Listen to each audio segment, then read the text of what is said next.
మా తల్లిని అవమానించినప్పుడు ఏం చేశారు అంటున్నా? మీరు మారుతారా? మహిళల గురించి మీరు మారుతారా? నేను కళ్యాణి గారు అన్నాను. నాకు మహిళలు గౌరవిస్తాను మా అమ్మ నాకు నేర్పించింది సార్. మీ నాయకుడికి నేర్పించలేదేమో, నాకు నేర్పించారు. మహిళలు ఎట్లా గౌరవించాలో నాకు తెలుసు సార్. శాసనసభ సాక్షిగా మా తల్లిని అవమానించారు. కావాలంటే video will play it now. Audio ఉంది దాంట్లో క్లియర్ గా. ఒక తల్లి ఆవేదన బాధ నాకు తెలుసు సార్. నేను చూసా. 3 నెలలు పట్టింది మా తల్లి రికవర్ అయ్యడానికి. You please don't lecture me on respecting women. నేను కళ్యాణి గారు అన్నాను, కానీ రికార్డులు లేని మేడం గారు అన్నా. ఏకవచ్చంతో ఏనాడు నేను మాట్లాడలేదు సార్. మాకు చిత్తశుద్ధి ఉంది సార్. వినండి సార్, మీకు ఓపిక లేకపోతే బయటకు వెళ్ళండి. I know problem. Please listen. మీ తల్లిని అవమానిస్తే మీరు రిటర్న్ మారుతారా? మీ భార్యను అవమానిస్తే మీరు రిటర్న్ మారుతారా? మీరు మాకు లెక్చర్లు ఇస్తారా?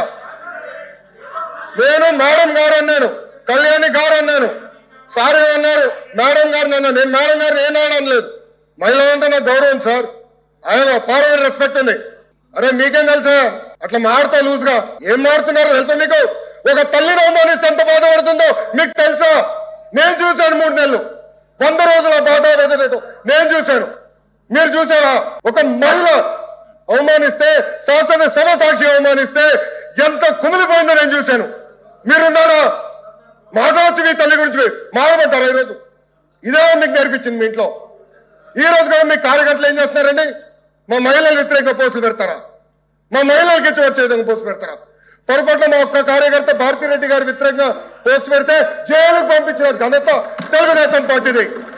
అది మాకున్న చిత్తశుద్ధి. మీలో కాదు. మహిళలు తిడితే ఆనందపడితే వ్యక్తులు మేము కానే కాదు. ఆ రోజు మంత్రిగా ఉన్నాడు ఈయన.